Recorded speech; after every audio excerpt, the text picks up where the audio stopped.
बैसाख माहे अमावस्या है। इस दिन प्रदोष काल में यानी शाम को दीपदान करने से अकाल मृत्यु नहीं होती है। पौराणिक कथा के अनुसार इस पर्व पर पिंडदान, श्राद्ध या दर्पण करने से पितरों को दीर्पित मिलती है। दक्षिण भारत में बैसाख अमावस्या पर शनि जयंती भी मनाई जाती है। इस दिन शनि देव की पूजा और आराधना करने का भी महत्व है। इसके साथ ही बैसाख माह की अमावस्या पर क्या करे और क्या ना करे, इन बातों का ध्यान भी रखना चाहिए। बैसाख अमावस्या के दिन व्रत करना चाहिए। इससे समय आत्म बल और आत्म विश्वास प्राप्ति होता है। इस अमावस्या के दिन स्नान के जल में तिल डालकर स्नान करने से शनि के दोष से मुक्ति मिलती है। इस दिन पितरों के नियमित दर्पण करना चाहिए। इससे उन्हें मुक्ति मिलती है। पितृ दोष निवारण के लिए बैसाख अमावस्या के दिन पितरों के नाम से गरीबों को भोजन करवाए। इस दिन स्नान करके सूर्य को जल में तिल डालकर अर्घ देने से ग्रहण दोष दूर होता है। बैसाख अमावस्या पर पीपल के पेड़ के नीचे दीपक जलाने से रोग मुक्ति होती है। इस दिन मांसाहार और किसी भी तरह का नशा नहीं करना चाहिए। भोग और विलासिता से बचने की कोशिश करनी चाहिए। उड़द या इससे बनी कोई भी चीज ना खाए। नए काम की शुरुआत नहीं करना चाहिए। बैसाख अमावस्या के महत्व से जोड़ी पौराणिक कथा के अनुसार बैसाख मास में पड़ने वाली अमावस्या को बैसाख अमावस्या कहते हैं। बैसाख अमावस्या को हिंदू वर्ष का दूसरा महीना कहा जाता है। शास्त्रों में बैसाख अमावस्या को धर्म कर्म, स्नान, दान और पितरों के दर्पण के लिए बेहद शुभ माना जाता है। यह पितरों को मोक्ष देने वाली तिथि होती है। इसलिए शास्त्रों में बैसाख अमावस्या को पितरों को मोक्ष दिलाने वाली अमावस्या भी कहा जाता है। इसके अलावा मान्यता यह भी है कि इस माह से तेराता योग की शुरुआत हुई थी, जिस कारण भी बैसाख अमावस्या का धार्मिक महत्व अधिक हो जाता है। बैसाख अमावस्या के महत्व से जोड़ी एक कथा के बारे में इसका जिगर पुरानी ग्रंथ है। अब सुने अमावस्या व्रत की कथा। बहुत समय पहले की बात है। धर्मवर्ण नाम के एक ब्राह्मण था। वो ब्राह्मण बेहद ही धार्मिक परावृत्ति के थे। वो हमेशा व्रत उपवास करते रहते, ऋषि मुनियों का आदर करते और उनसे ज्ञान ग्रहण करता। एक बार उन्होंने किसी महात्मा के मुख से सुना कि कलयुग में भगवान विष्णु के नाम के स्मरण से ज़्यादा पुण्य किसी भी कार्य में नहीं है। अन्याय योगों में जो पुण्य यज्ञ करने से प्राप्ति होता था, उससे कई अधिक पूर्ण फल इस घोर कलयुग में भगवान का नाम सुमिरन करने से मिल जाता है। धर्मवर्ण ने इस बात को आत्मसात कर दिया और सांसारिक जीवन छोड़कर सन्यासी लेकर बर्मन करने लगा। एक दिन घूमते घूमते वो पृथु लोक जा पहुंचा। वहाँ उन्होंने देखा कि उनके पितरों बहुत कष्ट में है। पितरों ने ब्राह्मण को बताया कि उनकी ऐसी हालत तुम्हारे सन्यास के कारण हुआ है, क्योंकि अब उनके लिए पिंड दान करने वाला कोई श्रेष्ठ नहीं है। अगर तुम वापस जाकर अपने गृहस्थ जीवन की शुरुआत करो, संतान उत्पन्न करो, तो हमें इस कष्ट से राहत प्रदान हो सकती है। इसके साथ ही उन्होंने ये भी बताया कि वैशाख अमावस्या के दिन विधि विधान से पिंड दान करो। पितरों की बात सुनने के बाद धर्मवरन ने वचन दिया कि वो उनकी अपेक्षाओं को अवश्य पूर्ण करेंगे। इसके बाद धर्मवरन ने अपना सन्यासी जीवन छोड़ दिया और पूर्ण सांसारिक जीवन को अपना लिया और फिर वैशाख अमावस्या की तिथि को विधि विधान से पिंड दान किया और अपने पितरों को मुक्ति दिलाया। समय चैत्र का महीना चल रहा है। हर माह में एक बार अमावस्या तिथि पड़ती है। हिंदू धर्म में अमावस्या का बहुत अधिक महत्व होता है। इस दिन पितरों की आत्मा की शांति के लिए दर्पण भी किया जाता है। अमावस्या तिथि पर पवित्र नदियों में स्नान का विशेष महत्व होता है। नदी में स्नान के बाद सूर्य को अर्घ देकर पितरों का दर्पण किया जाता है। अमावस्या तिथि भगवान विष्णु को समर्पित होती है। इस दिन भगवान विष्णु की विधि विधान से पूजा की जाती है। धार्मिक मान्यताओं के अनुसार अमावस्या के दिन महिलाएं पति की लंबी आयु की कामना के लिए व्रत रखती है।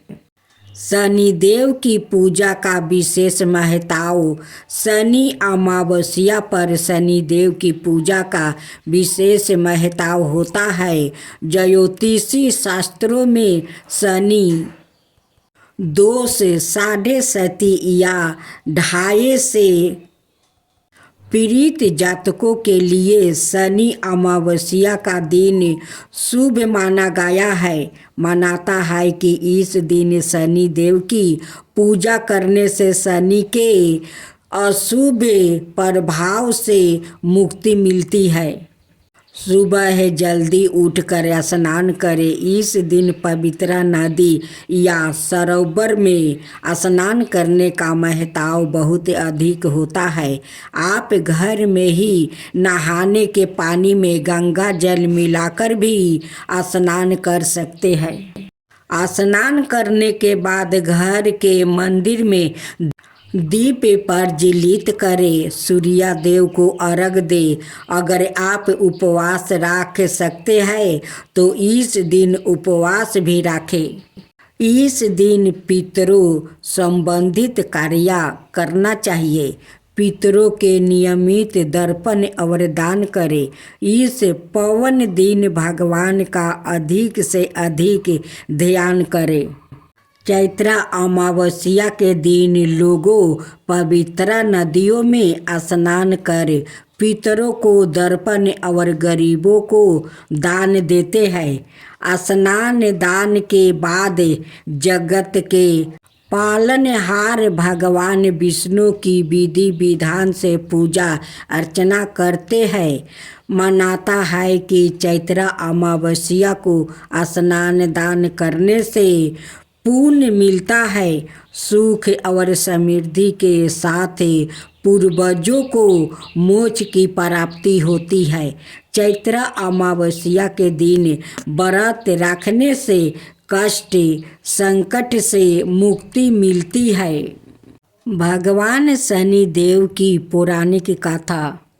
जन समयान में फैली मान्यता के अनुसार 9 ग्रह परिवार में सूर्य राजा और शनि देव भोर तय है, लेकिन महर्षि कश्यप ने शनि अस्त्रों के एक मंत्र में सूर्य पुत्र शनि देव को महाबली और ग्रहों का राजा कहा गया है। सारी ग्रहों राजा महाबली प्राचीन ग्रंथों के अनुसार शनि देव ने शिव भगवान की भक्ति तपस्या से 9 ग्रहों में सर्वश्रेष्ठ स्थान प्राप्त किया है। एक समय सूर्य देव जब गर्भ ध्यान के लिए अपनी पत्नी छाया के समीप गया तो छाया ने सूर्य के प्रचंड तेज से भयभीत होकर अपनी आंखों बंद कर ली। कालांतर में छाया के गर्भ से शनि देव का जन्म हुआ। शनि के साम वर्ण काले रंग को देखकर सूर्य ने अपनी पत्नी छाया पर यह आरोप लगाया कि शनि मेरा पुत्र नहीं है। तभी से शनि अपने पिता सूर्य से शत्रुता रखते हैं। ग्रंथों के अनुसार शनि देव कश्यप गोत्री है और सौराष्ट्र उनका जन्म स्थल माना जाता है। शनि देव ने अनेक वर्षों तक भूखे प्यासे रहकर शिव आराधना की और घोर तपस्या से अपनी देह को दग्ध कर लिया था। तब शनि देव की भक्ति से प्रसन्न होकर शिव जी ने शनि देव से वरदान मांगने को कहा। शनि देव ने प्रार्थना की, योग योग से मेरी माँ छाया की परजाएं होती रही है, उसे मेरे पिता सूर्य द्वारा बहुत अपमानित हुआ है, प्रताड़ित किया गया है। इसलिए मेरी माता की इच्छा है कि मैं शनि देव अपने पिता से भी ज़्यादा शक्तिशाली पूज्य बनूं। तब भगवान शिव जी ने उन्हें वरदान देते हुए कहा कि 9 ग्रहों में तुम्हारा स्थान सर्वश्रेष्ठ रहेगा। तुम पृथ्वी लोक के न्यायाधीश और दंडाधिकारी रहोगे। साधारण मानव तो क्या, देवता असुर सीधे विद्याधर और नाग भी तुम्हारे नाम से भयभीत रहेंगे। राधे राधे भक्त जनों, आज आप सुनेंगे अमावस्या की नई व्रत कथा। एक गांव में एक ब्राह्मण और ब्राह्मणी रहते थे। वो ब्राह्मण का कोई संतान नहीं था। ब्राह्मणी संतान के वियोग में वो खाना पीना त्याग देती है। ब्राह्मण देव को आँख से आंसू गिरते गिरते उनकी आँख पर अंधेरा छा जाता है। ब्राह्मण देव गांव में यजमान के घर जाता, वहाँ पर कुछ पूजा पाठ कराता। जो दक्षिणा मिलता उसी दक्षिणा से वो दोनों पति पत्नी अपना गुजारा करता। एक दिन ब्राह्मण देव गांव से आ रहे थे, लेकिन ब्राह्मण देव तो अपना संतान के चिंता में वो मगन रहता था। वो बेचारा तो आँख से अंधे हो गया था। उसी दिन अमावस्या था। ब्राह्मण देव गांव से आ रहे थे और उधर से माँ अमावस्या काली आ रही थी। आकर रास्ते में खड़ी हो जाती है और कहती है कि ब्राह्मण देव, तुझे दिखता नहीं है कि मैं रास्ते में खड़ी हूँ। शाम का पहर था। ब्राह्मण देव कहते हैं कि बेटी, मुझे तो आँख से नहीं दिखता है, मैं क्या करूं, संतान का चिंता करते करते मैं आंधा हो गया हूँ बेटी। ब्राह्मण देव कहते हैं कि बेटी तुम कौन हो और क्यों रास्ते में खड़ी हो। कहती है कि मैं काली हूँ, आज अमावस्या है, तू मुझे पूजा नहीं करेगा, तेरा पत्नी मेरी पूजा नहीं करेगी तो तेरा संतान कैसे होगा। तू अमावस्या का पूजा कर। आज तुम्हारा पत्नी अन्न जल ग्रहण नहीं किया है, तुम दोनों मिलकर रात 12 बजे अमावस्या माता का पूजा कर, तेरा संतान होगा, जरूर होगा। आज मैं तेरे आँख के अंधे पट्टी मैं हटा देता हूँ, तुझे सब कुछ देखेगा। तू जा, दोनों पति पत्नी या मंदिर में जाकर पूजा करना। अगर मंदिर में नहीं जा पा रहे हैं तो घर में कोई प्रतिमा या कोई तस्वीर लेकर वो पूजा कर। अगर तस्वीर नहीं मिला तो वो अमावस्या माता के नाम लेकर अपना घर में पूजा कर। पूजा का समाप्त होने पर उसका बाद वाला दिन ब्राह्मण को बुलाकर उसे भोजन करवा और उसे दक्षिणा दे, अपना पितरों को पिंड दे, तेरा संतान जरूर होगा। ओ माँ काली का बात सुनकर ब्राह्मण देव घर गया। उसी शाम को वो जाकर एक छोटा सा माँ काली का प्रतिमा लाया और दोनों पति पत्नी मिलकर वो बहुत श्रद्धे भक्ति से वो पूजा किया। पितरों को पिंड दान किया, ब्राह्मण को भोजन करवाया, उनकी दक्षिणा दी। उसी अमावस्या के कारण उस ब्राह्मणी कुछ दिन के बाद गर्भवती बन गई। 9 महीना का बाद ब्राह्मणी खूब सुंदर एक बेटा को जन्म दिया। उस दिन से उनकी घर में खुशियाँ आ गई और हर माहे अमावस्या को वो दोनों पति पत्नी मिलकर अमावस्या माता का पूजा करने लगा। गांव में ब्राह्मण देव पूरा ढिढोरा पिटवा दिया। जिसको संतान नहीं है वो सभी लोग अमावस्या माता की व्रत करे, पितरों को पिंड दान करे, ब्राह्मणों को भोजन करवाए, दक्षिणा दे, उन्हें भी संतान प्राप्ति का सौभाग्य मिलेगा। उस दिन से सभी लोग हर माहे अमावस्या को वो पूजा करने लगा। तब बोलो अमावस्या माता की जय, अमावस्या माता की जय। एक समय की बात है, एक ब्राह्मण अपनी पत्नी के साथ रहता था। वो दोनों ही भगवान विष्णु के बहुत बड़े भक्त थे। दोनों प्रतिदिन अपना ज़्यादातर समय भगवान के ध्यान और पूजा पाठ में बिताते थे। ब्राह्मण का घर धन धनाय से भरा हुआ था, किंतु संतान न होने के कारण यह चंपित अत्यंत दुखित रहता था। एक दिन ब्राह्मण ने अपनी पत्नी से कहा कि मैं तपस्या करने के लिए वन में जा रहा हूँ। इसके बाद वो भगवान पर भरोसा और संतान की कामना लेकर वन में तपस्या करने के लिए चला गया। ब्राह्मण को कठोर तपस्या करते हुए कई बरस बीत गया, लेकिन उसे फल की प्राप्ति नहीं हुई। अंत में हार मानकर ब्राह्मण ने अपने जीवन को समाप्त करने का निर्णय लिया। अपने जीवन समाप्त करने के बारे में सोचकर उसने पेड़ की डाली पर फांसी का फंदा डाल दिया और उसने गले में बांधने लगा।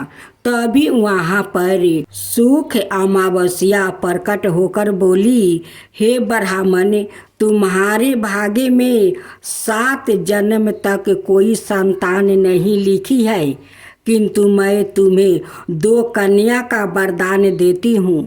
तुम अपनी एक कन्या का नाम अमावस्या रखना और दूसरी का नाम पूनम रख देना।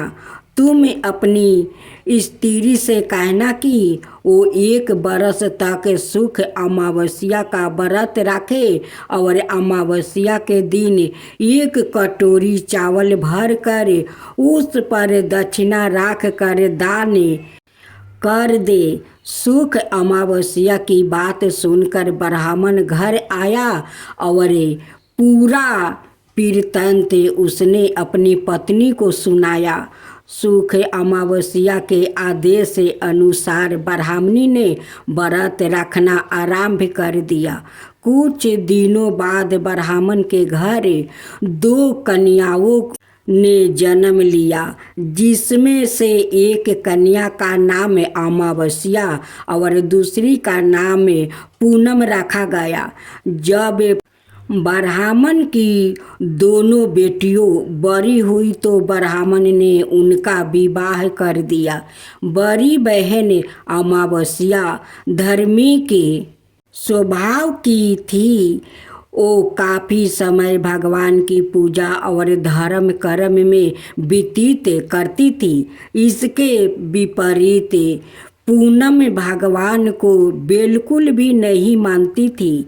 बड़ी बहन अमावस्या के घर में सुख समृद्धि का भंडार था, पर छोटी बहन का घर में दरिद्रता छाई थी। जब बड़ी बहन अमावस्या को अपनी छोटी बहन पूनम के बारे में पता चला कि वो बहुत दुखी है, तब अमावस्या अपनी बहन के लिए ढेर सारा सामान लेकर उससे मिलने गई। छोटी बहन के घर पहुंचकर अमावस्या ने उसे 1 बरस तक सुख अमावस्या का व्रत करने की सलाह दी। साथ ही अमावस्या ने व्रत को विधि पूर्वक करने के बारे में पूनम को बताते हुए यह भी कहा कि तुम 1 बरस तक सुख अमावस्या का व्रत करना और 1 कटोरे में चावल भर कर उसे दान कर देना। ऐसा करने से तुम्हारे सभी कष्ट दूर हो जाएंगे और घर में सुख समृद्धि आएगी। पूनम ने अपनी बहन की बात को मानते हुए बिल्कुल ऐसा ही किया, जिसके बाद 1 साल के भीतर पूनम का घर धन धनाई से भर गया और उसके घर एक बेटे ने जन्म लिया। तब से पूनम अमावस्या की व्रत करने लगी। अब आप सुनेंगे काली माता और भगवान शिव की व्रत कथा। यह कथा शक्ति की सबसे प्रचंड रूप काली माता और शांति के साक्षात स्वरूप भगवान शिव के बीच की है। यह हमें बताती है कि ब्रह्मांड की शक्ति जब मर्यादा भूल जाती है तो सवाए शिव को हस्तक्षेप करना पड़ता है। यह एक ऐसी कथा है जिसमें तत्वा, करुणा, क्रोध, ममता और ब्रह्मांडीय संतुलन की झलक मिलती है।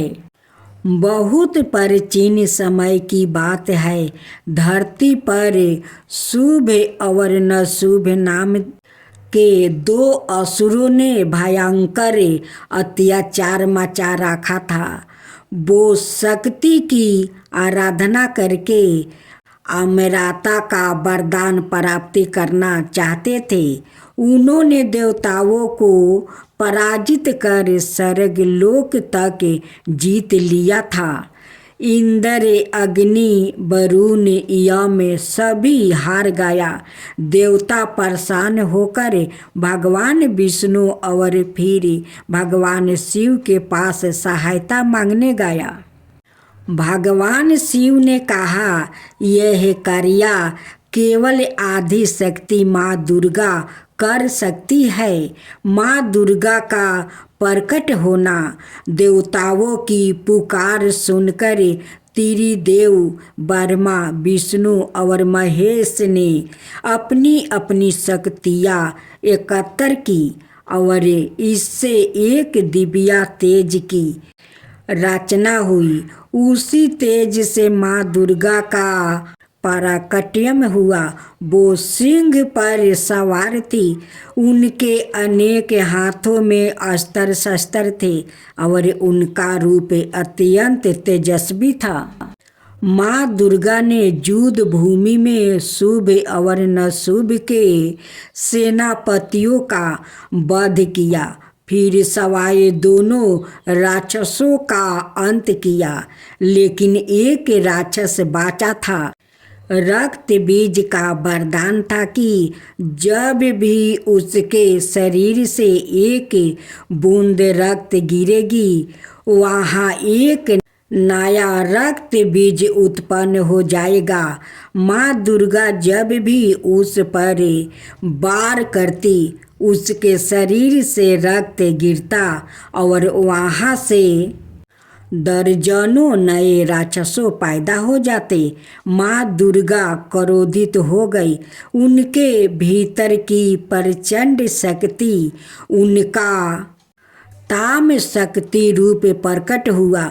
माँ के माथे से भयंकर तेज निकला और उसी से प्रकट हुई महाकाली काले रंग की लाल जीभा बाहर निकाली हुई, गले में नरमुंड की माला, हाथों में कटे हुए सिर और खून से सनी हुई तलवारें। महाकाली ने भयंकर रूप धारण किया और रक्त बीज पर आक्रमण कर दिया। जब भी वो रक्त बीज को मारती, वो फिर जन्म लेता। तब काली माता ने आदित्य युक्ति अपनाई। जैसे ही वो उसे मारती, उसका रक्त जीभन पर गिरने से पहले ही अपनी जीभों से चाट जाती। इस तरह रक्त बीज की पुण्य उत्पत्ति बंद हो गई। आखिरकार महाकाली ने रक्त बीज का वध कर दिया। अब समस्या यह थी कि महाकाली का क्रोध शांत नहीं हो रहा था। उनका तत्वा इतना भयंकर था कि धरती कांपने लगी, दिशाएं डगमगाने लगी और संसार विनाश की ओर बढ़ने लगा। देवताओं डर गया। वो भगवान विष्णु के पास गया, लेकिन उन्होंने कहा अब केवल शिव ही उन्हें रोक सकते हैं, क्योंकि वो ही उनके पति है और उनके प्रेम स्वरूप है। भगवान शिव जानते थे कि काली माता गहरे ध्यान में नहीं है, वो तुरंत तामसिक रूप में है। वो किसी की बात नहीं सुनेगी।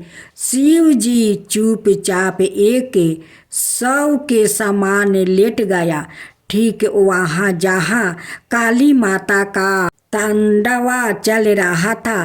काली माता अंधे क्रोध में नाचती रही, राक्षसों का अंत करती रही और अचानक उन्होंने शिव जी के शरीर पर कदम रख दिया। जैसे ही उनके पैर शिव जी की छाती पर पड़े, उनकी चेतना जागृत हो गई। उन्होंने देखा, मैंने अपने ही स्वामी, अपने ही प्रेम, अपने ही शिव पर पैर रख दिया। उन्हें झटका लगा। उनके भीतर का क्रोध शांत हो गया। उनका चेहरा शर्म और करुणा से भर गया। उन्होंने अपनी जीभा बाहर निकाली। पर चतप में यही प्रसिद्ध छवि है जो आज भी काली माता के रूप में जानी जाती है। माँ काली जीभा बाहर निकाले शिव जी के ऊपर खड़ी हुई काली माता का क्रोध शांत हो गया। वो पुण्य माँ दुर्गा के स्वयं रूप में लेटी धरती पर फिर से शांति छा गई। देवताओं ने जयकारा किया, जय महाकाली, जय महादेव। माँ काली ने सभी देवताओं को आशीर्वाद दिया और कहा कि जब जब अधर्म बढ़ेगा मैं इसी रूप में लौटूंगी, लेकिन मुझे क्रोध से रोकने वाले केवल मेरा शिव ही होगा। अब सुने पतिव्रता करवा धोबिन की व्रत कथा। पुराणों के अनुसार करवा नाम की एक पतिव्रता धोबिन अपने पति के साथ तिरंगभाद्रा नदी के किनारे स्थित गांव में रहती थी। उसका पति बूढ़ा और निर्बल था। एक दिन जब वो नदी के किनारे कपड़े धो रहा था, तभी अचानक एक मगरमच्छ वहां आया और धोबी के पैरों अपने दांतों में दबाकर यमलोक की ओर ले जाने लगा। वृद्धा पति यह देख घबराया और जब उसने कुछ कहते नहीं बना तो वो करवा करवा कहकर अपनी पत्नी को पुकारने लगा। पति की पुकार सुनकर धोबिन करवा वहां पहुंची तो मगरमच्छ उसके पति को यमलोक पहुंचाने ही वाला था। तब करवा ने मगरमच्छ को कांचे धागे से बांध दिया और मगरमच्छ को लेकर यमराज के द्वार पहुंच गई। उसने यमराज से अपने पति की रक्षा करने की गुहार लगाई और बोली, हे भगवान, मगरमच्छ ने मेरे पति के पैर पकड़ लिया है। आप मगरमच्छ को इस अपराध के दंड स्वरूप नरक में भेज दीजिए। करवा की पुकार सुन यमराज ने कहा, अभी मगरमच्छ की आहू शेष है, मैं उसे अभी यमलोक नहीं भेज सकता।